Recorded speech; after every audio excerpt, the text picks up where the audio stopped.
નર્મદાના ડેડિયાપાડા ખાતે ચૈતર વસાવાના સમર્થનમાં દિલ્હીના પૂર્વ મુખ્યમંત્રી અરવિંદ કેજરીવાલ અને પંજાબના મુખ્યમંત્રી ભગવત માન આવી રહ્યા છે, જેને લઈને સાંસદ મનસુખ વસાવાએ કહ્યું કે આવા તોફાનીઓને છોડાવવા માટે ડેડિયાપાડામાં સભા કરવા આવે છે, આવા તોફાનીઓને ડબલ સજા થવી જોઈએ। એમના આમ આદમી પાર્ટીના રાષ્ટ્રીય અધ્યક્ષ એને આટલા કાયદા કાનૂનનું ભાન હોવું જોઈએ કેજરીવાલને કે એનો એમએલએ તોફાન કરીને જેલમાં છે ને એને છોડવા માટે ડેડિયાપાડામાં સભા કરવામાં આવે છે। શું આ સભા કરવાથી કોર્ટ છોડી દેવાનો છું? હું તો કહું આવા લોકોને, આવા તોફાનીઓને, ગુનેગારોને છોડવા માટે કોઈ પણ પાર્ટી હોય એ આવા કાર્યક્રમો હોય એને ડબલ સજા થવી જોઈએ।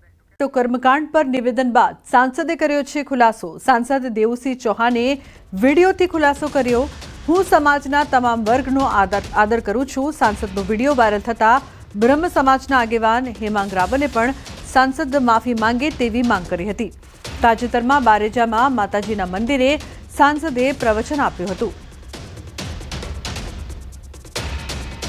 સનાતન ધર્મની અંદર કર્મકાંડ છે એ અમારી આસ્થા છે, યજ્ઞ છે એ વૈજ્ઞાનિક રીતે સાબિત થયેલા છે।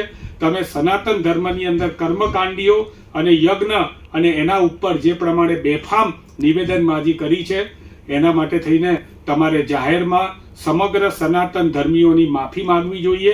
અને જો તમે આ માફી નહીં માંગો તો કર્મકાંડીઓને કર્મ કરતા તો આવડે જ છે, કાંડ કરતા તો આવડે જ છે, પરંતુ તર્પણ કરતા પણ આવડે છે।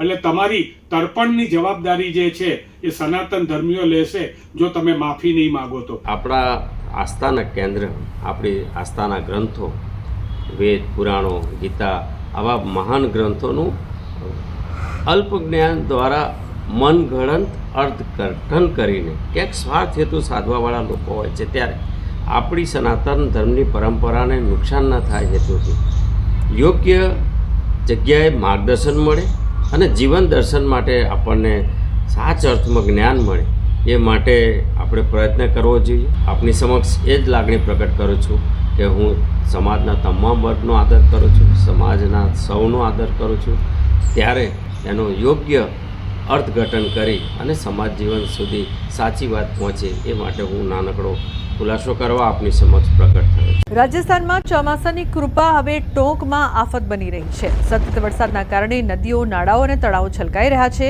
ટોંક તાલુકાના બરવાસ ઇસ્લામપુરા ગામના તળાવમાં લીકેજ થવાથી મોટું ધોવાણ થયું છે। આવી સ્થિતિમાં તળાવમાંથી પાણી સતત વહી રહ્યું છે। તળાવ તૂટવાની માહિતી મળતા જ એસડીઆરએફ, નાગરિક સંરક્ષણ અને પૂર નિયંત્રણ અધિકારીઓ ઘટના સ્થળે પહોંચી ગયા છે। તેઓ માટીની બોરીઓ મૂકીને તળાવનું ધોવાણ અટકાવવાનું શરૂ કર્યું હતું। આ તળાવનું બધું પાણી નયાગાંવ ડેમમાં જશે। આવી સ્થિતિમાં વધારાનું પાણી નયાગાંવ ડેમ માટે ખતરો ઊભો કરી શકે છે।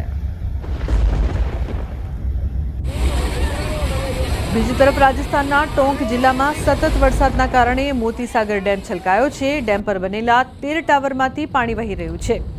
ધુવનકાલા ગામમાં મોતીસાગર ડેમ ઓવરફ્લો થવાના કારણે ડેમના કિનારે એક પિકનિક સ્પોટ બની ગયું છે। ટોંક જિલ્લા તેમજ જયપુરથી પ્રવાસીઓ અહીં આવવા લાગ્યા છે। અહીં કોઈપણ પ્રકારની સુરક્ષા વ્યવસ્થાના અભાવે લોકો જીવના જોખમે ડેમની દિવાલ પરથી કૂદતા જોવા મળી રહ્યા છે।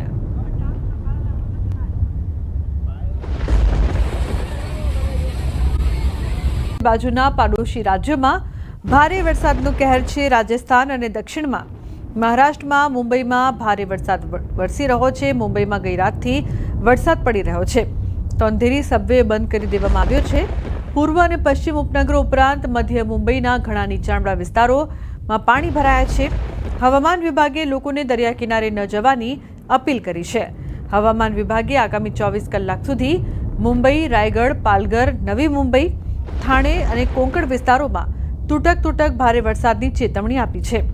આજે મુંબઈના 2 અલગ અલગ સમયે દરિયાકાંઠા પર હાઈટાઈડની ચેતવણી અપાઈ છે, જેમાં સવારે 9:30 વાગ્યા બાદ રાત્રે 8:30 વાગે 3.4 મીટર ઊંચાઈના મોજા ઉછળી શકે તેવી આગાહી કરાઈ છે।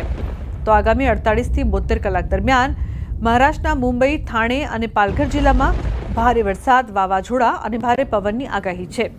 સાથે રાયગઢ જિલ્લામાં ઓરેન્જ એલર્ટ અપાયું છે। આજે મુંબઈમાં 95% વરસાદની શક્યતા છે। ખાસ કરીને મોડી બપોરે અથવા સાંજે ભારે વરસાદની શક્યતા છે। છેલ્લા 48 કલાકથી પાણી ભરાઈ જવા અને ટ્રાફિક ખોરવાઈ રહ્યો છે।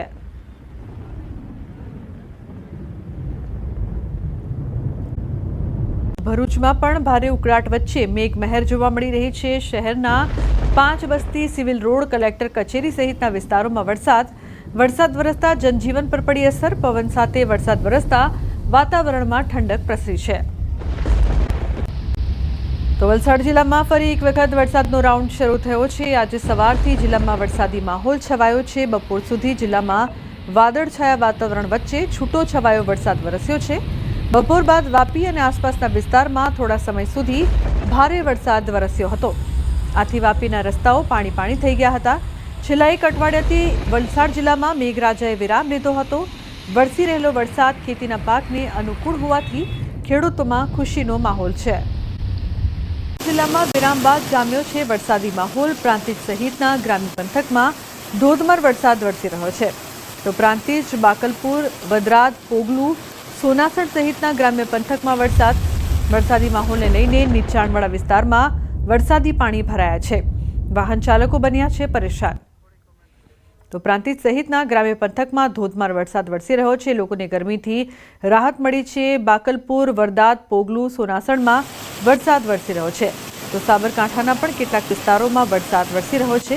ધરતીપુત્રોમાં ખુશીનો માહોલ. સાબરકાંઠા જિલ્લામાં વાતાવરણમાં પલટો આવ્યો છે. તલોદ સહિત ગ્રામ્ય પંથકમાં ધોધમાર વરસાદ. હરસોલ, રામપુર, કાલીપુરા, ગઢી, વક્તાપુર સહિતના ગ્રામ્ય પંથકમાં વરસાદ વરસી રહ્યો છે. તો તલોદમાં 1 કલાકમાં 1 ઇંચ વરસાદ વરસ્યો છે. વરસાદને લઈને નીચાણવાળા વિસ્તારમાં વરસાદી પાણી ભરાયા છે. વિરામ બાદ જામ્યો વરસાદી માહોલ. 3 દિવસના વિરામ બાદ અરવલ્લીમાં ફરી વરસાદ. માલપુરના અણિયોરમાં ધોધમાર વરસાદ. 3 દિવસના વિરામ બાદ શરૂ થયો વરસાદ. અસહ્ય ઉકળાટ બાદ વરસાદ થતાં ઠંડક પ્રસરી છે. ખેડૂતોને નિંદામણ બાદ વરસાદ થતાં ખુશી. અણિયોર કંપા, મોલીમાં વરસાદ. તો અરવલ્લીના ભિલોડા તાલુકામાં ધોધમાર વરસાદ વરસ્યો છે. માંકરોડા, ગંભીરપુરા, નવભવનાથ, મૌટાળા સહિતના વિસ્તારમાં ધોધમાર વરસાદ વરસી રહ્યો છે. અસહ્ય ઉકળાટ બાદ વરસાદ વરસતા ઠંડક પ્રસરી છે. વરસાદ વરસતા ખેડૂતોમાં ખુશીનો માહોલ. અન્ય સમાચાર, ખેડાથી કપડવંજ શહેરમાં વિરામ બાદ વરસાદી માહોલ છવાયો છે. 2 કલાકમાં 4 ઇંચ વરસાદ વરસ્યો છે. તો 2 કલાકમાં ધોધમાર વરસાદ વરસ્યો. વરસાદ થતાં ખેડૂતોમાં ખુશીની લહેર જોવા મળી છે. વરસાદના કારણે વાતાવરણમાં ઠંડક પ્રસરી છે. વાતાવરણમાં ઠંડક ફેલાતા ગરમી અને બફારાના કારણે ત્રસ્ત લોકોને રાહત મળી રહી છે. કપડવંજ શહેરમાં વિરામ બાદ વરસાદી માહોલ જોવા મળી રહ્યો છે. વાતાવરણમાં ઠંડક પ્રસરતા લોકોએ પણ રાહતનો શ્વાસ લીધો છે.